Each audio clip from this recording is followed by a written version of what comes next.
Welcome everyone to Center 360, where we report on every degree of center news. I'm Thomas Becker. And I'm Hope Wigginton. Earlier today, Thomas had the opportunity to talk to biology professor Brian Storz about his students' overnight herpetology trip to Robinson Forest. This week, I'm joined by Dr. Storz and our snake friend Geek. So, Dr. Storz, could you tell us about this trip that you took?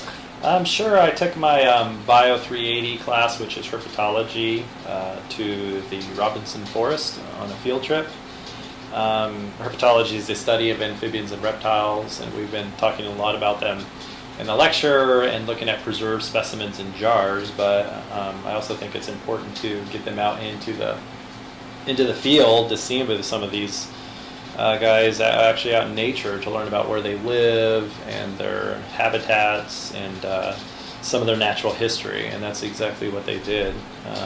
So why was Robinson Forest chosen as the location for this trip? It is a great place to see herps. It's a almost 15,000 acre forest that's owned by University of Kentucky that's only specifically for researchers or people studying forest management. And so the only way you can get access to this property is to be a researcher or a class that is doing a field trip. And also they have a resident herpetologist that works there that does a radio telemetry on rattlesnakes, and he was an invaluable source to find critters for the students to look at and to learn about.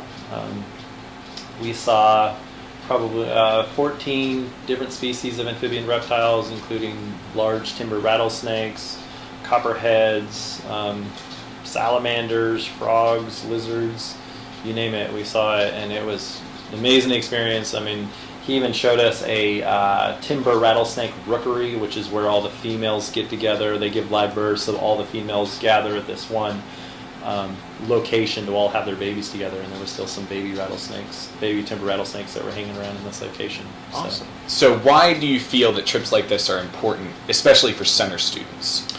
Well, this is, I told my students, first of all, this is an optional field trip, so they didn't have to go on this field trip.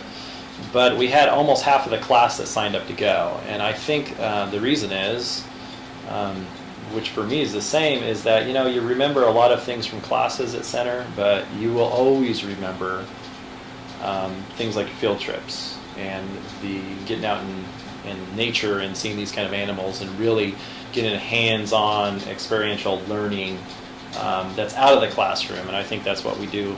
One of the things that we do best at Center is doing personal education, and personal education is really going on field trips with your students and catching snakes with them. Sounds great. Well, thank you, Dr. Storz and Geek, for coming in to us. Bye-bye. Great interview, Thomas. Thanks. Tonight's convo is a puzzle about the law of obscenity. That's at 7 in Ball Camp. In recognition of Domestic Violence Awareness Month, join the Center community for Tuesday's convo, Power-Based Violence, a panel discussion. Advocates and experts in the field will come together to discuss the many ways that power-based violence impacts individuals and communities. Wednesday at 7 in Wisiger, attend They Call Me Q. Travel with Q as she journeys to find herself amidst the blend of the many people of many different nationalities that she grew up with. The upcoming Norton Center performances of the Sphinx Orchestra and Catalyst Quartet brings with it a wealth of opportunities for convos and other learning events, both for Center and our local community. Over 2 days, members of the orchestra will perform and meet with Danville students, perform mini concerts for the Danville community in North Point Prison, and give master classes and workshops. These events will include discussions about race, ethnicity, and culture, and creating opportunities for young artists. Go to the address below and click on the Sphinx Virtuosi link to reserve your ticket for Thursday night's performance and to see other engagement events. And for in-depth coverage and reviews of all the Norton Center events this season, follow their blog at nortoncenter.wordpress.com.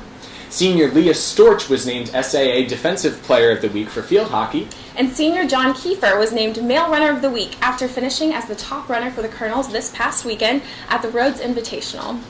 That does it for this week's edition. Join us every week for Center 360. And as always, keep up with all the Center news by following us on YouTube, Facebook, and Twitter. Have a great week. Thanks for watching.